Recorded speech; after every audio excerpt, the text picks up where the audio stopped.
안녕하세요. 행운아입니다.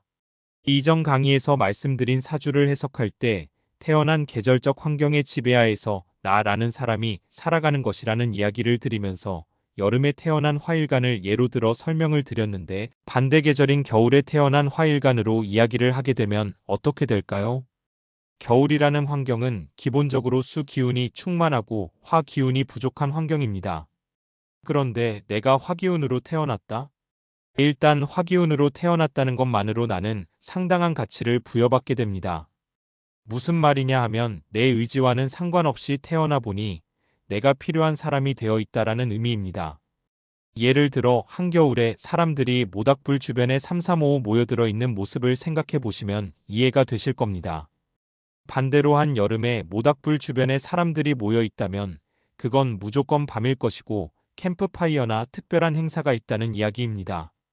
한여름 대낮에 불 주위에 모여드는 사람은 없다고 보는 것이 상식입니다. 즉 겨울에 화로 태어났다는 이유만으로 자신의 가치는 이미 높아져 있다. 희소성도 높아져 있다. 이럴 경우 주변 사람들이 나를 좋게 생각할 가능성이 높다.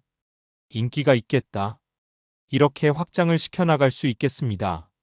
특히 겨울에 태어났는데 시간도 밤시간 대이고 화일간으로 태어났다면 그 중요도는 훨씬 높아질 수 있다는 것입니다. 여름에 태어난 화일간들이 경쟁 상황에 놓여 있는 것과 정반대로 겨울에 태어난 화의 경우는 일단 경쟁과는 상당히 거리가 있는 상황일 수밖에 없겠다는 뜻이 되는 것입니다. 그리고 이런 경우 물질적이고 세속적인 것을 쫓기보다는 좀 더 큰 이상적인 것, 세상 사람들의 도움이 되는 일을 하고 싶어 지게 되고 실제 그런 일을 하게 될 가능성이 상대적으로 높다고 볼 수 있다는 것입니다. 물론 어린 시절이나 청년 시절에 국한된 이야기일 수도 있겠지만 삶의 저변에 그런 생각을 가지고 살게 된다는 것이고 대운의 흐름에 따라 상황이 변해가게 된다고 이해해야 합니다.